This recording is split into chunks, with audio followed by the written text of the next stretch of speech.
First and foremost, Happy New Year to everybody. Thank you. And thank you for being here. Special occasion. This is a swearing in of Ulster County's second county executive, Patrick K. Ryan. It's my pleasure to host today's event, and I'm looking forward to continuing with the county executive. On a side note, as a fellow veteran, a retired Marine and a veteran of foreign war, I'm honored to be here standing with a fellow veteran and a fellow commissioned officer that served our great country. So thank you, Pat.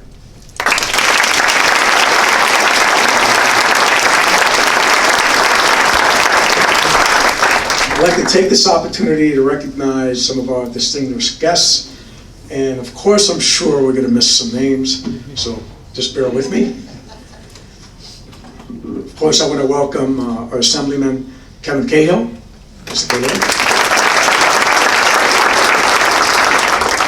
Jonathan Jacobson, are you here? Okay, I guess he's on his way. Comptroller, our new comptroller, Marge Gallagher.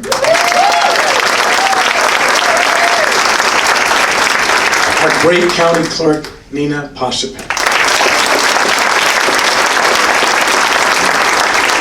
And next is, as I call them, the honorables. Our Honorable Judge Anthony McGinty. Our new County Court Judge Brian Earl Rounds.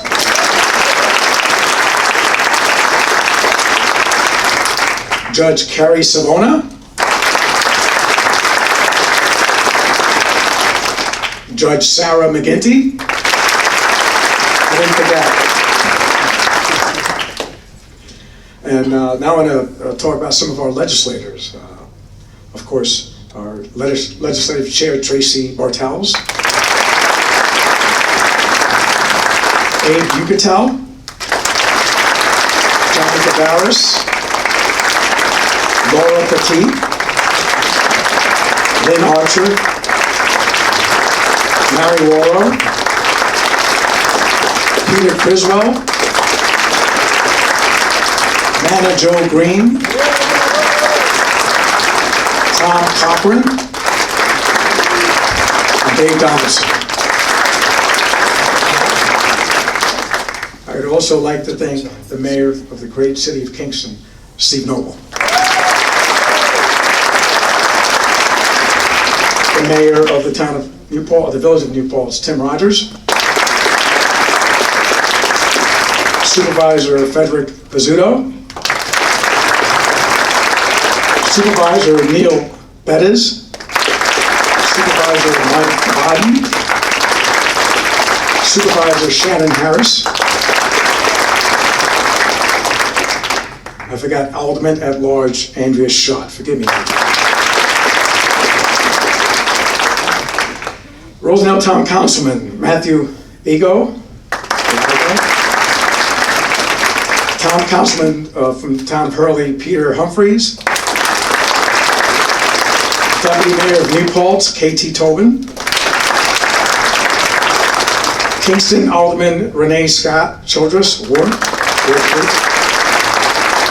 School Board Member James Shaughnessy. Bennett Ratcliffe.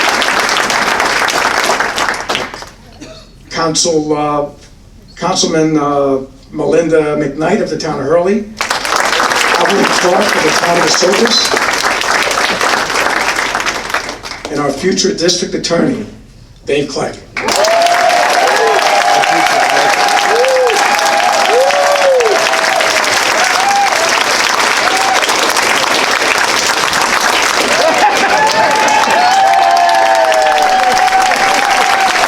Timing's everything.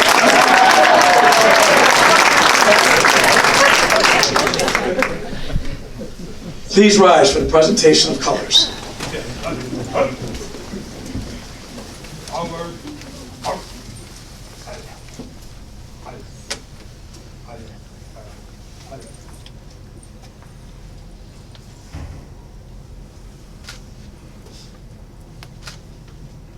Mark time.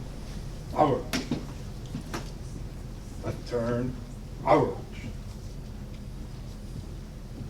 Detail. Halt. Please join me in the Pledge of Allegiance. Raise it. Out.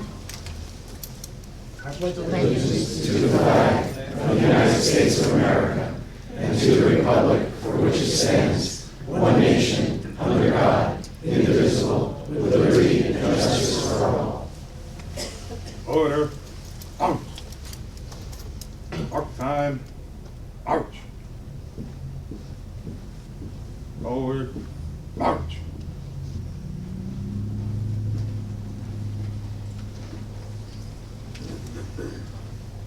Please be seated. And forgive me, I also want to recognize Deputy State Comptroller Elliot Auerbach. Is there anybody else I missed? Okay.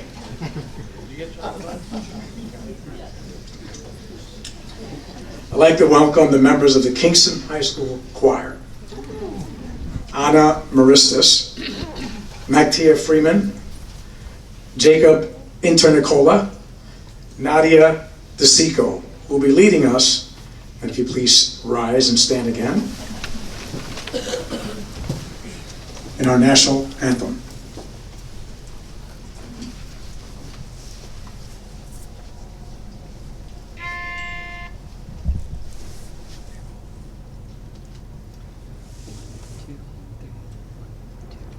Oh, say, can you see by the dawn's early light what so proudly we hailed at the twilight's last gleaming, whose broad stripes and bright stars through the perilous fight o'er the ramparts we watched were so gallantly streaming, and the rocket's red glare, the bombs bursting in air, gave proof through the night that our flag was still there.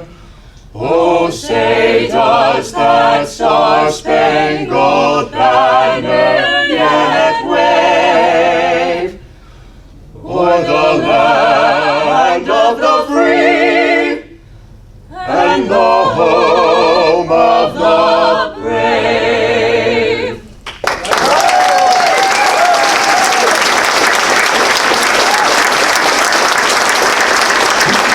Absolutely amazing. Thank you very much. Please have a seat. I'd like to invite Assemblyman Kevin Cahill to speak. Assemblyman?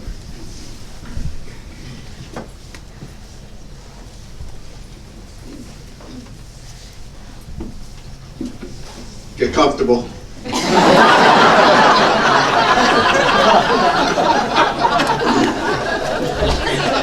It's going to be a while.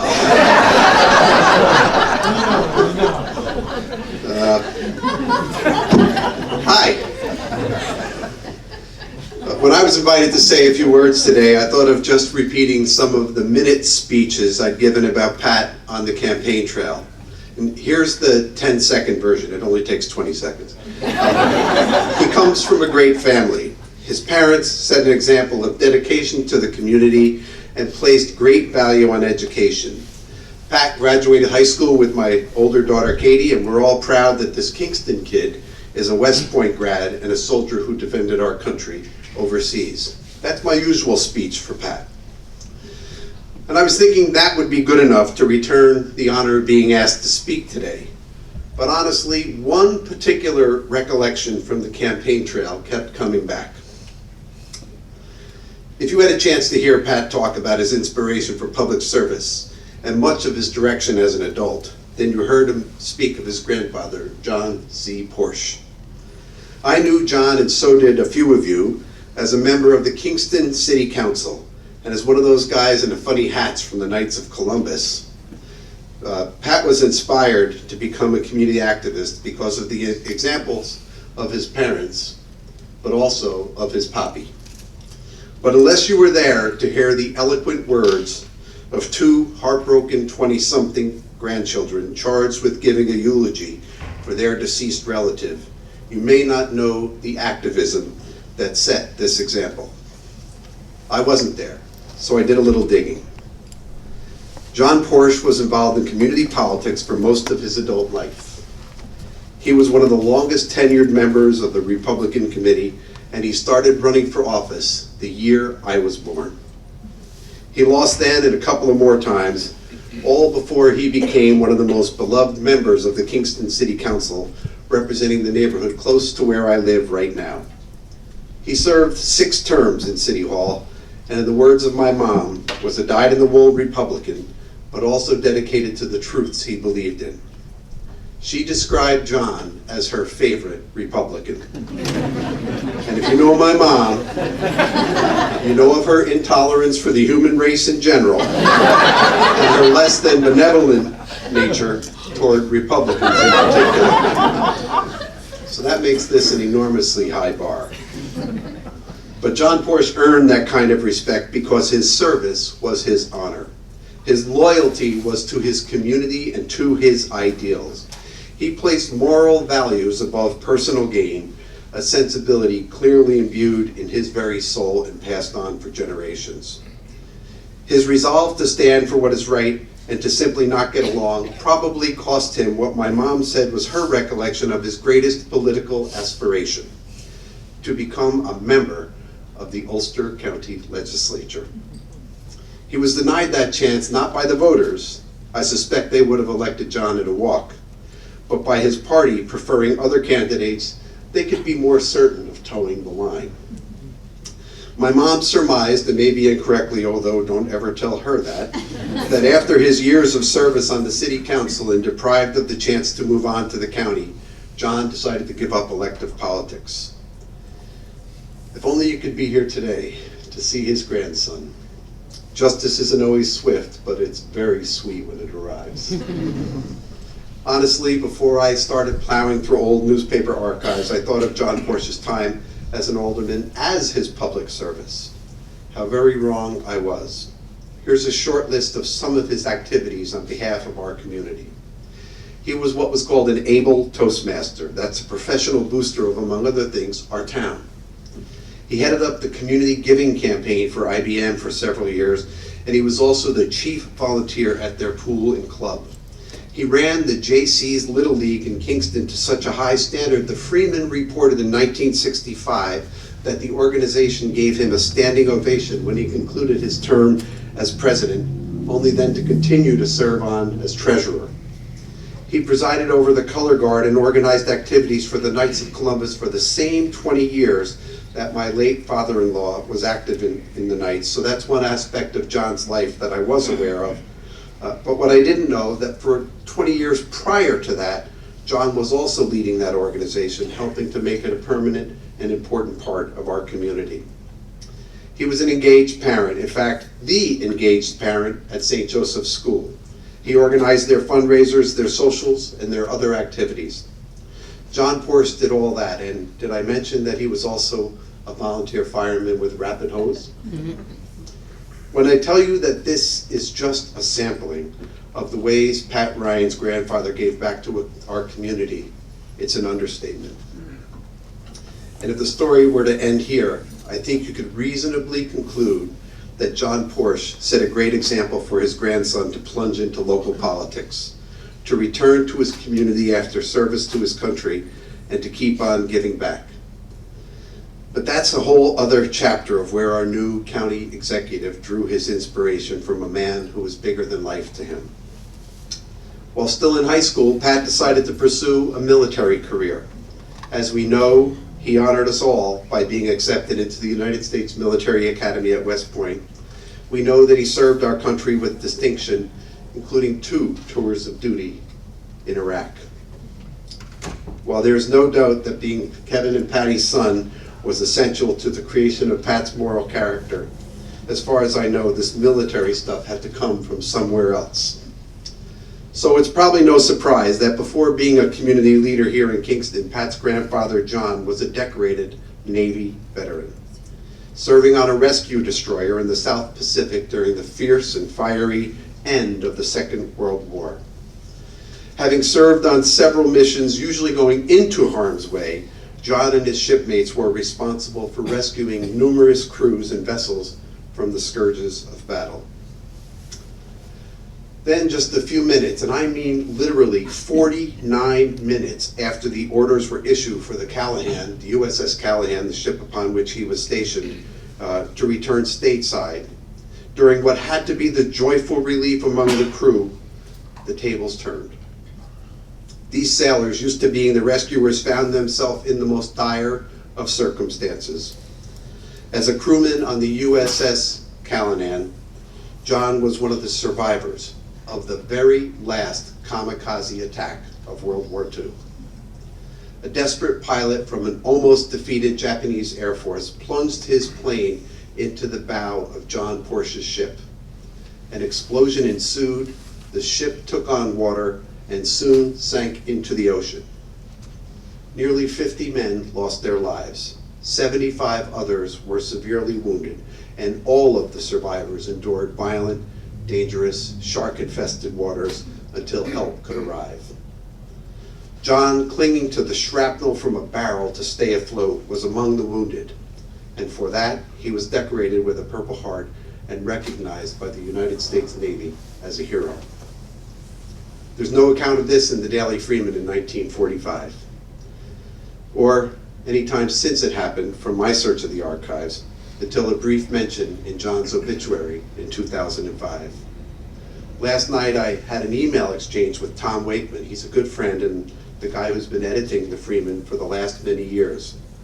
Before that, though, Tom was the reporter covering City Hall at the time John Porsche served. He said he was aware of John's extraordinary act and even started doing some research on the subject himself. But he told me that John Porsche was not very forthcoming and did not wear his heroism on his sleeve. He recalled with some astonishment that John and a few of the other elected officials at the time made no effort whatsoever to promote themselves as the war heroes they were and still are to this day. So I apologize to you, and especially to John Milgram, who made the mistake of asking me to speak here today, for taking significantly more time than I was allotted or expected to use.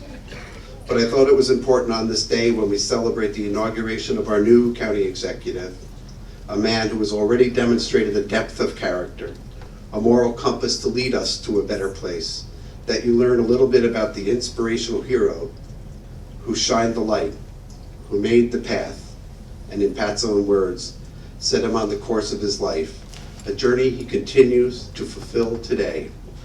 So with that, I congratulate Patty and Kevin. Somewhere up there, congratulate John, and especially congratulations and best wishes to you, Mr. County Executive, and thank you and your grandfather for your service.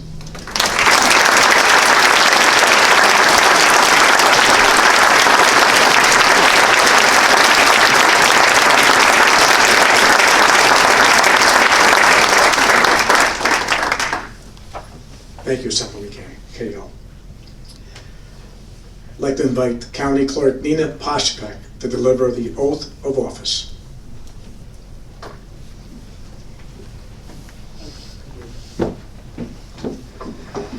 So first of all, I must say that was an absolutely beautiful tribute to Pat and his family, and I do remember Mr. Porsche. I remember him well, and it really speaks volumes about how our direction goes because of our family and our relationships with our family. So Kevin, that was wonderful.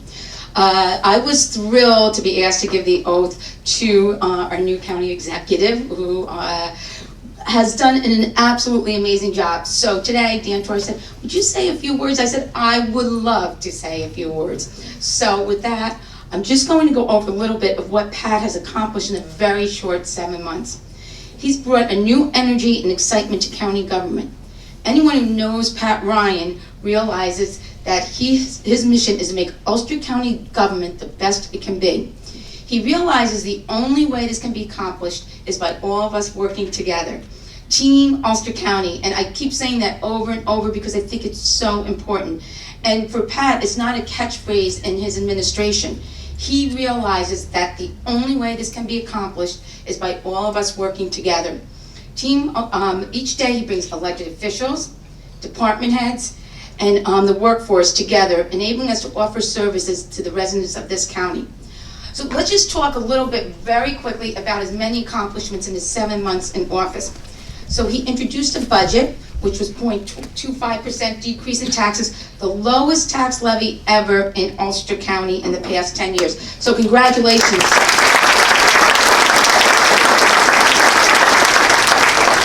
He has visited 23 towns, holding town hall meetings in each of them because he really wants to understand what the residents of this county needs. He saved 140 jobs, which is a tremendous amount of jobs here in Ulster County, and 14 businesses by averting Tech City's utility shutdown. His first executive order upon taking office was to establish an aggressive goal to supply 100% of the electricity consumed by the county's buildings and fleet from locally generated renewable sources by 2030. And of course, his 5 initiatives. I think it's just amazing when you look at these initiatives. The Green New Deal, which among other things will create a green academy, as well as expand our Department of Environment. He will grow and diversify our economy in many ways, and one is the creation, first ever Department of Economic Development in Ulster County. Thank you for doing that, Pat.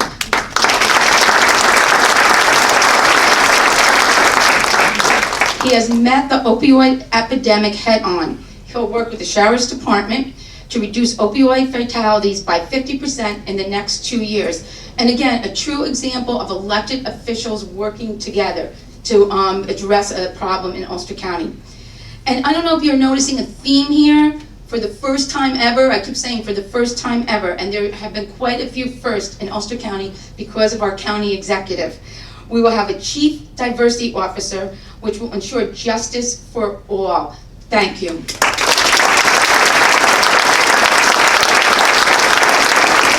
And the 5th initiative and vision that our county executive has is a responsible and responsive government, which is truly a government for the people. And I am very pleased about that initiative because he asked me to join him next year in going out to the towns and actually bringing government to the people. So important. And then I saved the most important accomplishment to last.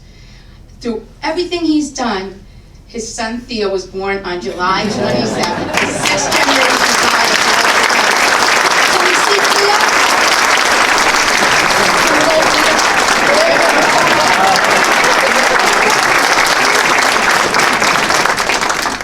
Pat, you've had an amazing 196 days in office. I can only imagine what the next 4 years will bring. I look forward to working with you as a county executive to achieve that goal. Working together, we will have the opportunity to transform government in Ulster County in 2020. Yes. Thank you. So let's get you.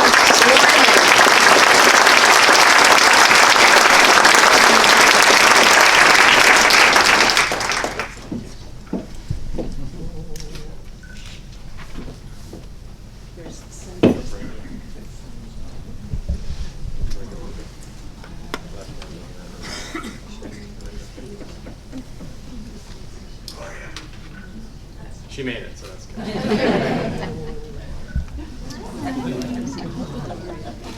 So, you ready?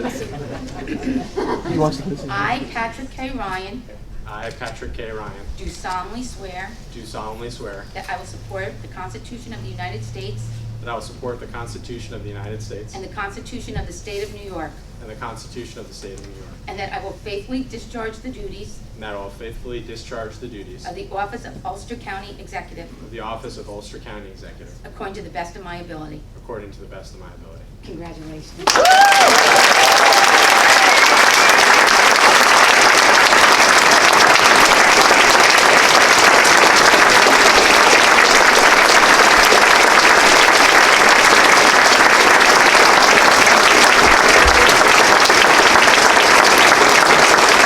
Ladies and gentlemen, County Executive.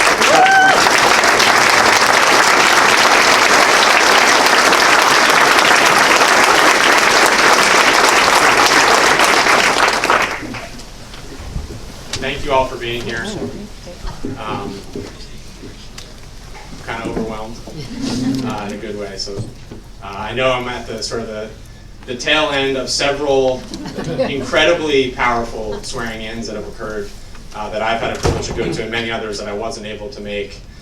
So thank you for making time for one more. As our new comptroller, with whom I'm so excited to work with, mentioned at her swearing-in, there's been a lot of swearing over the last 2 days. So thank you for letting me steal that joke. She's funnier than I am and smarter as well. Assemblyman Cahill, I said to you that was not fair, but I'm glad I had a few minutes between your remarks and mine.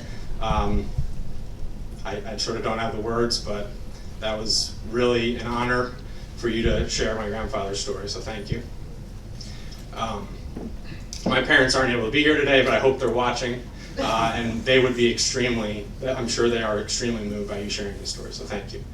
And thank you for being a mentor and a role model to me, to many people in this room. I think we're trying to do the count. Almost half of my staff in my office worked in your office previously.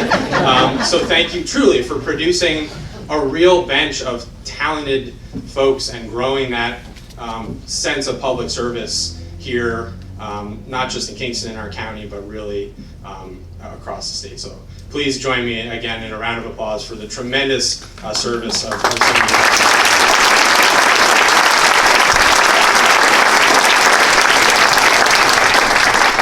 And to all my other teammates and elected officials, thank you for being here. And I'm excited to work with you all. Nina, there's so much I could say, but I just want to share a really quick story about Nina. She truly epitomizes what a public servant is about. Over the last few weeks, if anyone has been to the DMV, you will know that it's been a little busy. Between new legislation passed, the Real ID, and just lots of people wanting to come, or whatever the reasons are. And I went down the other day, walking through there to get lunch, and I looked to my right just to see what was going on. And in the reception booth is standing Nina herself on the busiest day, leading by example, meeting all of our residents and residents from other counties who, by the way, come here because we have a reputation for having the best service. And that was so powerful. And I think that's an example for every one of us of what this is all about. So thank you for that, and for being a sort of a point of continuity and wisdom, as there's been a lot of change in Ulster County's government over the last year. So thank you for that as well. Please.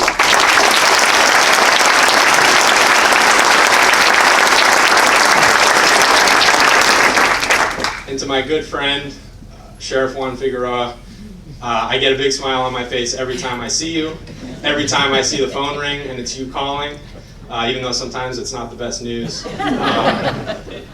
We all are better for both the way you ran your campaign, but the way you've led and served, and I'm so excited to continue to work with you, and thank you for guiding us through today's program, among the many, many other things that you and your team are juggling. So one round of applause.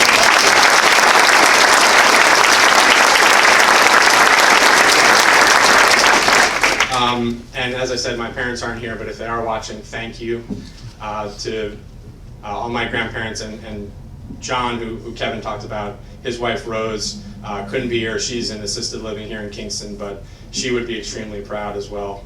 And I know, Dave, you know her and are kind enough to visit her, which means a lot. But thank you to them, and of course, most importantly, to my incredible wife, Rebecca.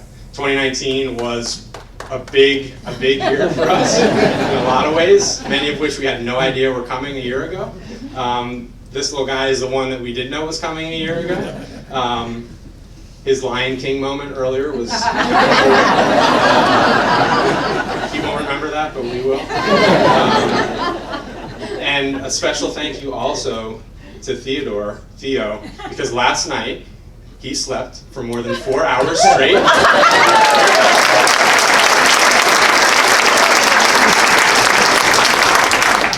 But sweetie, thank you for making me better, for always holding me accountable, and for just being with me on this ride that we're on. So thank you. All right, just a few words. You said 196. That's probably more accurate. My count was about 210, but it's been about 200-ish days since I last stood before many of you and took my oath as Ulster County Executive.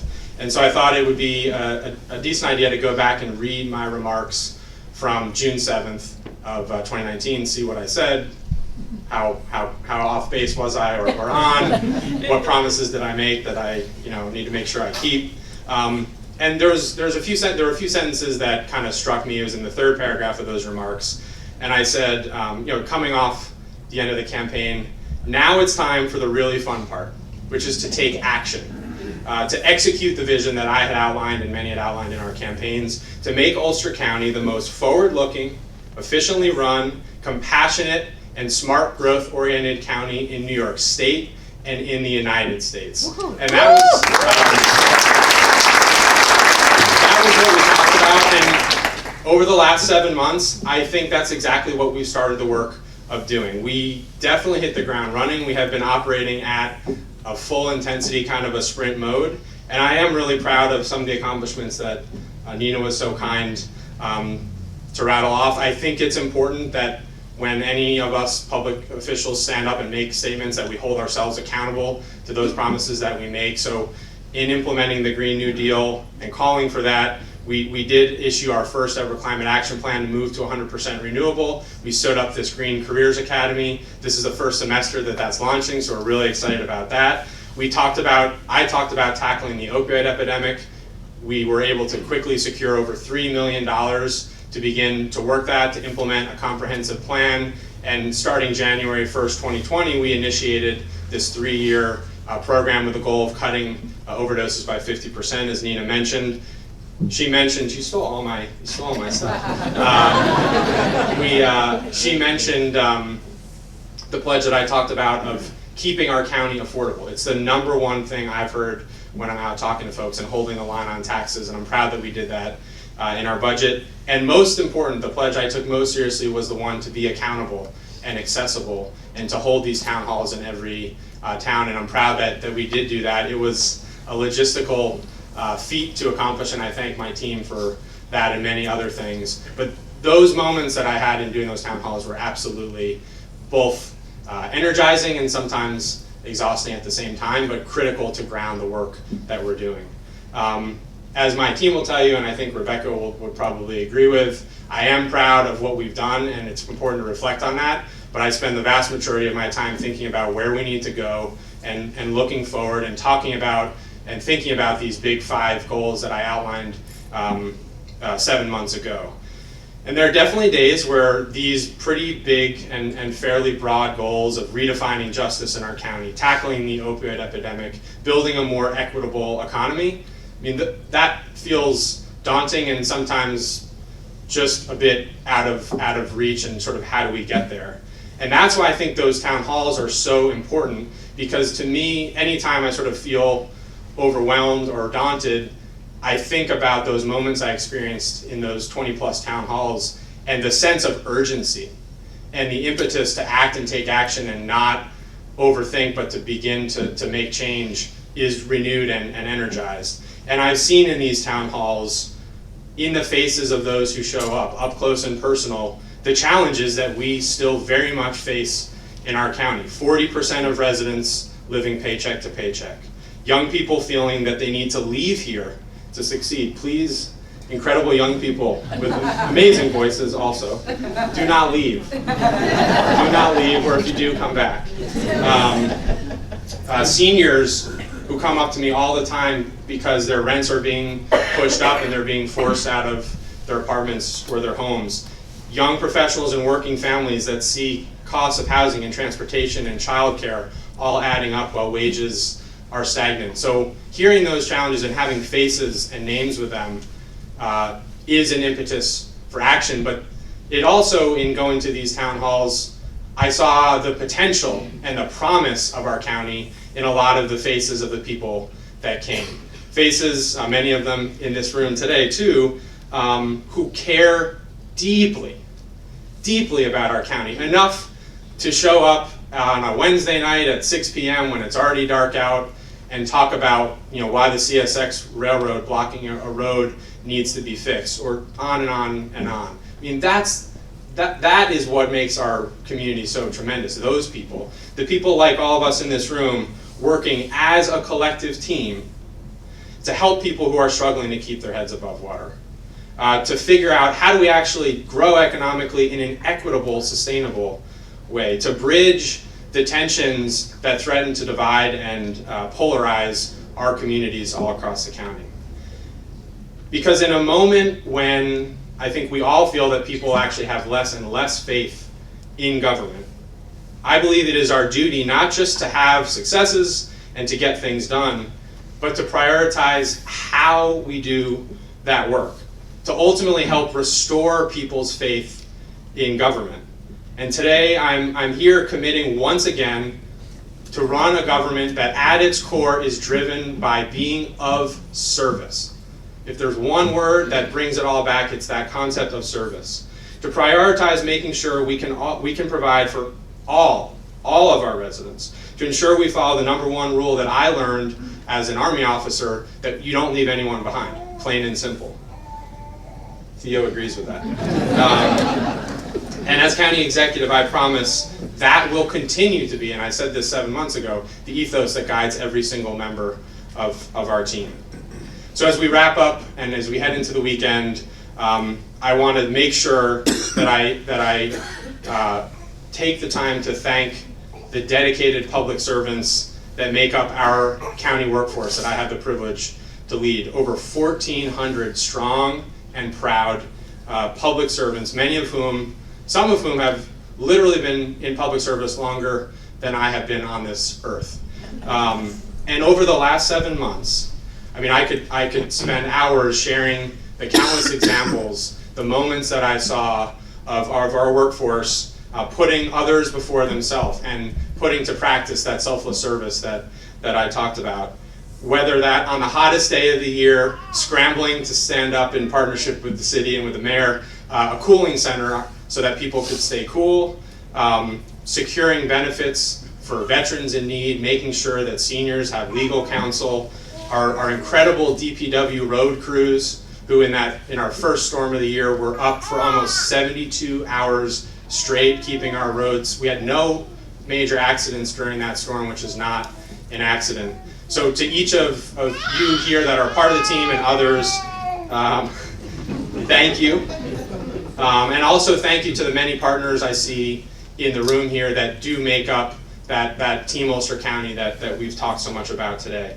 I really am humbled and honored to have the opportunity to help lead this team, to work alongside of you all in 2020 and beyond. And so I'll end by saying to each of the members of this team, whether you're an employee or a partner or another elected official, I know I've asked a great deal of you already. We've been pushing things and working really hard for 7 months, but in full disclosure, I'm going to be asking for even more in the year to come, because here today I am recommitting to us as a team to 3 core principles. 1, to meeting our residents where they are, from Esopus to Ellenville, from Marlborough to Marbletown, and all across this county. 2, to listening to and engaging all of our residents, regardless of race, age, gender, sexual orientation, or any other identity that might divide us or discourage those from getting the help and the services that they need. And 3, to always act on your concerns, to not just show up and listen, but to take action, to act on those concerns, big or small, from fixing potholes to fighting climate change.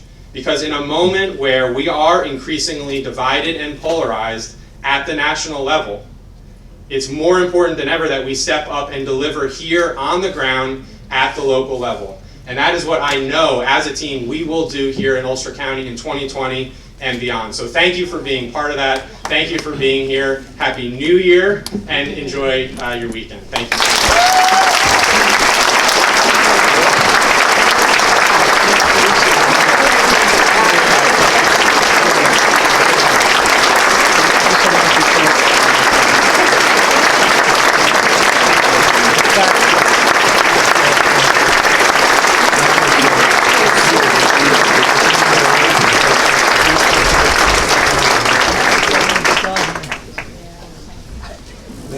Executive. What's that? I'd like to have our students from Kingston High School finish our ceremony with the song.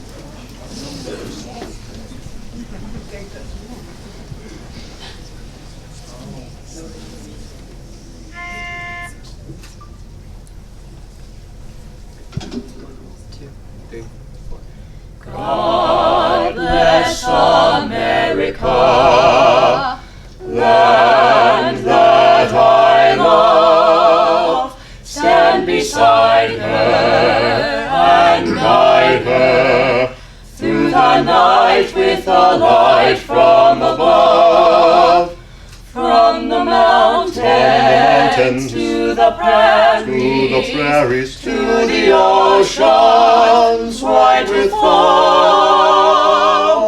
God bless America, my home, sweet home.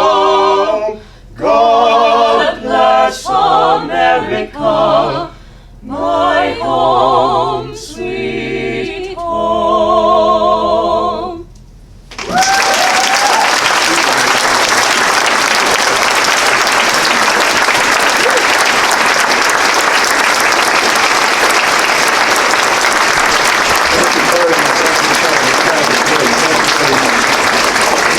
I'd like to invite everyone, refreshments in the back, and please have a great day. And again, how about a big hand for these kids?